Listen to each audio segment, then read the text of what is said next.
ada pengertian prosedur pengembangan kurikulum. Sebelum kita mengetahui lebih lanjut bagaimana prosedur pengembangan kurikulum itu dilakukan, ada baiknya kita mengetahui terlebih dahulu pengertian dari prosedur pengembangan kurikulum. Nah, yang pertama ada prosedur. Prosedur menurut Majid 2011 merupakan urutan langkah untuk mencapai suatu tujuan, memecahkan masalah, atau membuat sesuatu. Materi jenis prosedur berupa langkah-langkah untuk mengerjakan sesuatu secara urut. Atau prosedur dapat diartikan sebagai suatu proses tata kerja untuk menyelesaikan pekerjaan dengan urutan waktu atau pola kerja yang tetap yang telah ditentukan. Kemudian ada pengembangan, merupakan kata dasar dari kembang yang diberikan imbuhan pe dan an, yang berarti proses, cara, atau perbuatan mengembangkan. Atau secara istilah, pengembangan menunjukkan pada kegiatan menghasilkan suatu alat atau cara baru, di mana selama kegiatan tersebut, penilaian dan penyempurnaan suatu alat atau cara tersebut terus dilakukan. Nah, kemudian ada kurikulum yang berasal dari bahasa Yunani, yaitu kurir, yang artinya pelari, dan kurir, yang artinya tempat berpacu. Menurut Undang-Undang Nomor 30 Tahun 2003 tentang Sistem Pendidikan Nasional, kurikulum merupakan seperangkat rencana dan pengaturan mengenai tujuan, isi, dan bahan pelajaran, serta cara yang digunakan sebagai pedoman penyelenggaraan kegiatan untuk mencapai tujuan pendidikan tertentu. Maka dapat disimpulkan prosedur pengembangan kurikulum merupakan suatu tata cara kerja baik untuk menghasilkan kurikulum baru maupun menyempurnakan kurikulum yang telah ada, di mana terdapat proses pengembangan kurikulum yaitu mulai dari perencanaan, pelaksanaan, monitoring, sampai ke evaluasi. Saya Dita Viva Ramadini dengan NIM 18010252238 akan menjelaskan tentang faktor yang mempengaruhi perkembangan kurikulum. Selanjutnya terdapat faktor utama yang mempengaruhi perkembangan kurikulum. Yang pertama itu faktor perguruan tinggi. Nah, terdapat dua pengaruh perguruan tinggi terhadap kurikulum, yaitu yang pertama itu perkembangan ilmu pengetahuan dan teknologi yang dikembangkan di perguruan tinggi. Dan yang kedua itu perkembangan ilmu pendidikan dan keguruan serta menyiapkan guru-guru. Dan yang kedua itu faktor dari masyarakat. Nah, faktor dari masyarakat ini sangat berperan penting dalam perkembangan kurikulum tersebut. Pekerjaan yang berada di lingkungan persekolahan itu juga dapat mempengaruhi kurikulum yang dikembangkan oleh sekolah. Nah, contohnya itu pekerjaan yang ada di desa. Contohnya itu bertani dan berdagang. Nah, pekerjaan yang ada di kota seperti menjadi polisi, tentara, PNS, dan lain sebagainya. Yang terakhir ada sistem nilai. Nah, sistem nilai ini seperti nilai moral, sosial, keagamaan, itu harus dimasukkan ke dalam kurikulum. Nah, nilai itu harus diperhatikan dalam kurikulum sekolah, yaitu yang pertama mengetahui, kemudian memperhatikan nilai-nilai yang terdapat di dalam masyarakat. Yang kedua berpedoman kepada prinsip moral, demokratis, dan etnis. Yang ketiga itu berusaha menjadi teladan yang pantas untuk dicontoh. Dan yang keempat itu selalu menghargai kelompok lain. Dan yang kelima menerima dan memahami keanekaragaman kebudayaan. Yang sudah saya sebutkan tadi merupakan faktor umum yang mempengaruhi perkembangan kurikulum. Nah, berikut ini merupakan faktor lainnya yang dapat mempengaruhi perkembangan kurikulum. Yang pertama merupakan faktor filosofis. Nah, faktor filsafat ini merupakan faktor yang sangat penting dalam pengembangan kurikulum. Dapat dilihat di Indonesia ini lebih memfokuskan kepada filsafat pendidikan rekonstruktivisme. Seperti contohnya dahulu yang pembelajarannya itu berpusat kepada guru atau teacher center, sekarang berubah menjadi pembelajaran yang berpusat kepada siswa atau student center. Yang kedua ada faktor psikologis. Nah, faktor psikologis ini merupakan faktor yang berhubungan dengan kejiwaan seseorang. Nah, faktor ini sangat berperan penting dalam pengembangan kurikulum. Contohnya itu seperti saat anak dalam keluarga yang tidak harmonis, seperti orang tuanya bercerai, itu pasti akan mengganggu konsentrasi belajar dari anak tersebut dan mengalami penurunan nilai. Berbeda halnya dengan anak yang memiliki keluarga yang harmonis, pasti anak tersebut akan terus semangat dalam proses pembelajaran. Yang ketiga ada faktor politik. Nah, faktor politik ini juga sangat berperan aktif dalam pengembangan kurikulum, karena pada dasarnya saat pergantian kepemimpinan pasti kurikulum akan berganti juga. Yang keempat merupakan faktor dari iptek. Nah, iptek ini akan terus mengalami perkembangan yang sangat pesat untuk kedepannya. Perkembangan iptek ini mengubah kehidupan masyarakat sekarang, maka dari itu kurikulum dapat ikut diperhitungkan dan dipertimbangkan perkembangan ilmu, pengetahuan, dan teknologi ini agar kurikulum dan iptek dapat seimbang dalam kelangsungan hidup masyarakat. Perkenalkan, nama saya Dini Salsabila Istiqomatul Yahya dengan NIM 18010-25251 dari kelas 6G, Didikan Guru Sekolah Dasar. Selanjutnya ada komponen-komponen pengembangan kurikulum. Yang pertama ada komponen tujuan. Komponen tujuan berhubungan dengan hasil apa yang ingin kita capai dalam sebuah sistem pendidikan. Dalam skala makro, pendidikan memiliki hierarki tujuan pendidikan yang dimulai dari rumusan Undang-Undang Dasar 1945, kemudian diturunkan menjadi tujuan pendidikan nasional, kemudian diturunkan lagi menjadi tujuan institusional atau yang saat ini disebut dengan standar kompetensi lulusan, dan turunkan menjadi tujuan instruksional yang saat ini dikenal dengan KI dan KD, hingga tujuan instruksional yang paling spesifik, yaitu indikator. Nah, dari komponen tujuan pembelajaran ini diharapkan setiap langkah pembelajaran dapat memberikan dampak terhadap pencapaian komponen tujuan itu sendiri. Yang kedua, ada komponen materi atau isi. Komponen materi atau isi berkaitan dengan pengalaman belajar yang diberikan kepada peserta didik dari mulai jenjang pendidikan dasar hingga pendidikan tinggi. Untuk menentukan isi dari sebuah kurikulum, perlu ditentukan kriteria tertentu untuk memilih mana bahan yang sangat esensial untuk bahan kurikulum. Nah, Zais dalam Aheri dan kawan-kawan 2003 menyebutkan 4 kriteria dalam melakukan pemilihan isi atau materi kurikulum. Yang pertama, isi kurikulum memiliki tingkat kebermaknaan yang tinggi. Yang kedua, isi kurikulum bernilai guna bagi kehidupan. Yang ketiga, isi kurikulum sesuai dengan minat siswa. Yang keempat, isi kurikulum harus sesuai dengan perkembangan individu. Yang ketiga, ada komponen metode atau strategi. Menurut Sujatna dalam Aheri tahun 2003 mengemukakan bahwa strategi pembelajaran pada hakikatnya adalah tindakan nyata dari guru dalam melaksanakan pembelajaran melalui cara tertentu yang dinilai lebih efektif dan lebih efisien. Strategi pembelajaran sangat penting dikaji dalam studi tentang kurikulum, baik secara makro maupun secara mikro, karena tinggi rendahnya kadar aktivitas belajar siswa sangat dipengaruhi oleh strategi atau pendekatan mengajar yang digunakan.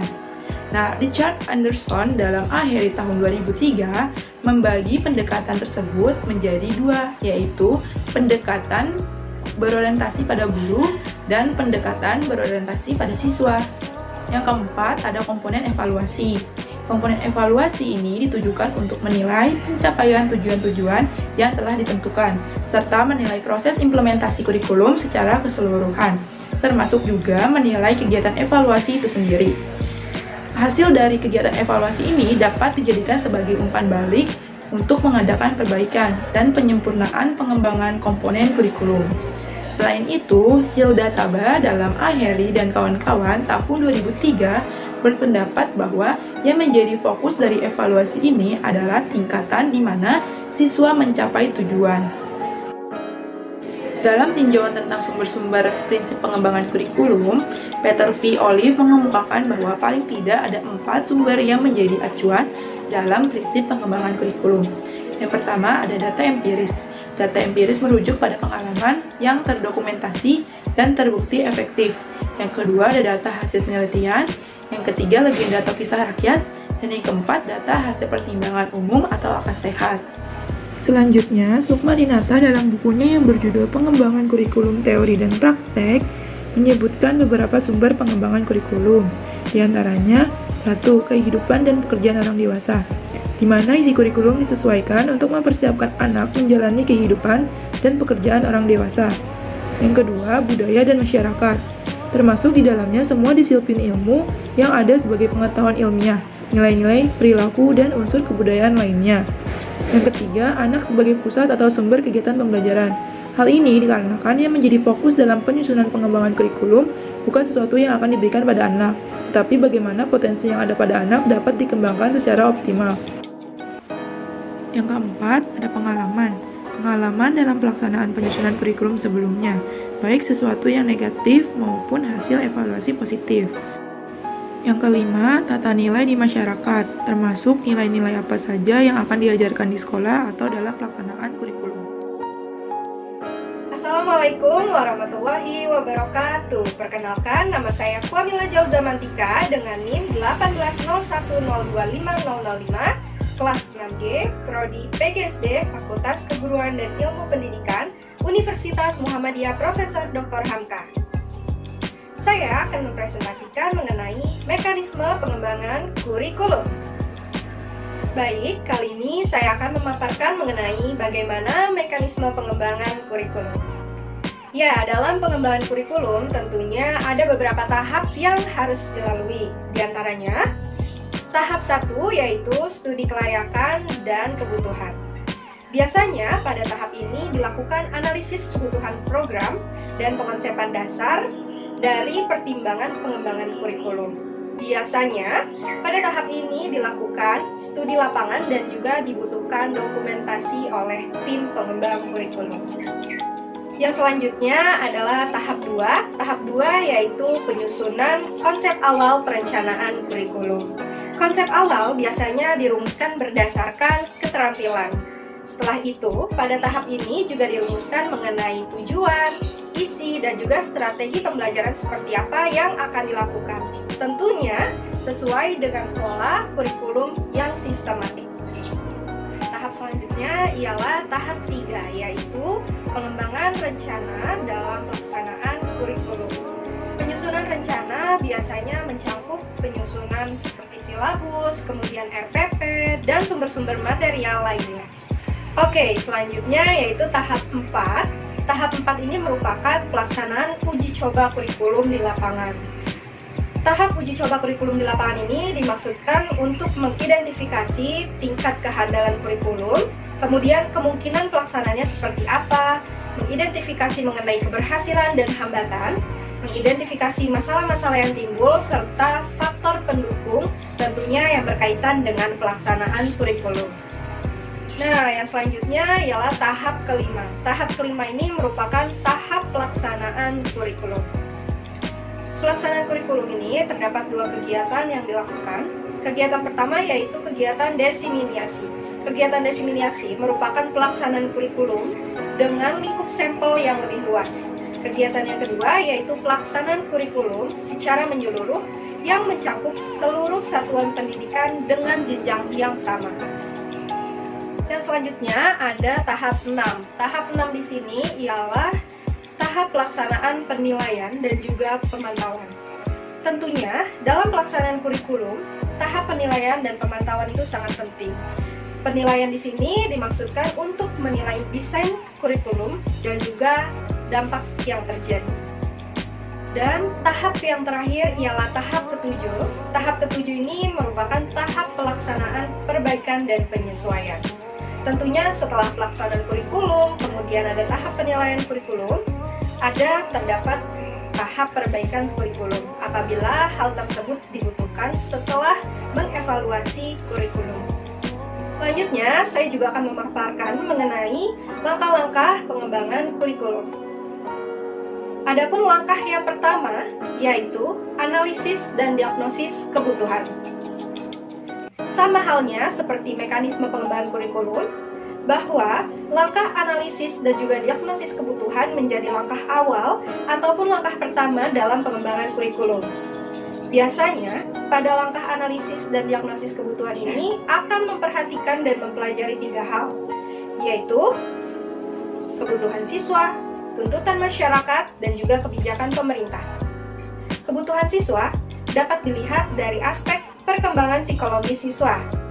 Sedangkan tuntutan masyarakat bisa dilihat dari kemajuan-kemajuan yang ada di lingkungan masyarakat, serta prediksi-prediksi kemajuan lingkungan masyarakat di masa yang akan datang. Sedangkan kebijakan pemerintah biasanya terlihat dari kebijakan pemerintah mengenai kurikulum dan juga sistem pendidikan. Nah, selanjutnya yaitu langkah kedua. Langkah kedua ini merupakan perumusan tujuan. Tujuan kurikulum berangkat dari umum ke khusus. Tujuan pada kurikulum ini terbagi menjadi 3 ranah, yaitu ranah kognitif, ranah afektif, dan juga ranah psikomotorik. Nah, langkah selanjutnya akan dijelaskan oleh rekan saya, Nur Fahliza. Perkenalkan, nama saya Nurfaliza Ramadhani dengan NIM 18010254147. Nah, selanjutnya langkah ketiga, pemilihan dan pengorganisasian materi. Yang dimaksud materi kurikulum itu sesuatu yang diberikan kepada siswa dalam kegiatan belajar mengajar. Selanjutnya, langkah keempat, penyusunan dan bahan pelajaran. Pemilihan materi kurikulum itu ada kriterianya. Yang pertama, dipilih berdasarkan tujuan yang akan dicapai. Yang kedua, dipilih karena berharga sebagai warisan budaya dari generasi masa lalu. Yang ketiga, dipilih karena memiliki manfaat bagi kehidupan manusia sebagai bekal di masa kini hingga di masa yang akan datang, dan sebagainya. Langkah kelima, pemilihan dan pengorganisasian pengalaman belajar. Jadi, pemilihan dan pengorganisasian belajar ini dapat dilakukan dengan menggunakan berbagai macam seperti pendekatan, strategi, metode, serta teknik yang disesuaikan dengan tujuannya. Langkah terakhir, pengembangan evaluasi. Jadi, pengembangan evaluasi ini untuk menganalisis kembali apakah kegiatan yang telah dilakukan sesuai dengan tujuan yang telah ditetapkan. Selanjutnya ada langkah-langkah pengembangan kurikulum menurut para ahli. Di sini saya mengambil menurut Tabah. Ada 5 langkah-langkah pengembangan kurikulum menurut Tabah. Langkah pertama itu ada membuat unit-unit eksperimen bersama dengan guru-guru. Di dalam unit ini ada langkah-langkahnya. Pertama, ada mendiagnosis kebutuhan. Di dalam kurikulum ini, cara mendiagnosis siswa dapat melihat dari kekurangannya serta melihat latar belakangnya. Yang kedua, merumuskan tujuan. Setelah mendiagnosis, selanjutnya dapat merumuskan tujuannya seperti gagasan yang dipelajari, sikap yang akan dikembangkan, serta cara berpikirnya. Yang ketiga, memilih isi. Dalam memilih isi juga harus sesuai dengan tujuannya. Yang keempat, mengorganisasi isi. Awalnya melalui penyeleksian, kemudian isi kurikulumnya yang disusun sesuai dengan urutannya, sehingga isi kurikulumnya sesuai pada tingkatannya. Yang kelima, memilih pengalaman belajar. Dengan mengorganisasikan pengalaman belajar dapat membantu siswa untuk mencapai tujuan pada kurikulum. Yang keenam, mengorganisasikan pengalaman belajar.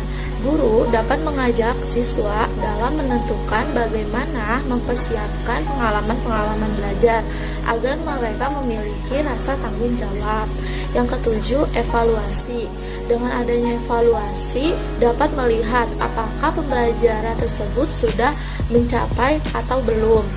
Yang kedelapan, menguji keseimbangan isi kurikulum. Keseimbangan isi kurikulum ini dapat dilihat dari isi, pengalaman belajar, serta tipe belajar siswa. Langkah kedua, ada menguji unit eksperimen. Jika sudah melakukan langkah awal, maka harus diuji cobakan agar bisa membuktikan validitas pada suatu data sehingga menghimpun data sebagai penyempurnaan. Langkah ketiga, mengadakan revisi dan mengadakan konsolidasi. Selain dilakukan revisi, juga dilakukan konsolidasi yang tujuannya untuk menarik kesimpulan umum serta teori yang digunakan. Langkah keempat, pengembangan keseluruhan kerangka kurikulum. Setelah melakukan proses penyempurnaan secara menyeluruh, langkah selanjutnya itu mengkaji kerangka kurikulum yang dilakukan bersama koordinator kurikulum dan para ahli kurikulum. Langkah terakhir itu ada implementasi dan diseminasi. Langkah ini dilakukan penerapan dan penyebarluasan kurikulum ke daerah dan sekolah-sekolah, serta dilakukan pendataan kesulitan dan permasalahan yang dihadapi oleh guru, sehingga nantinya kurikulum telah siap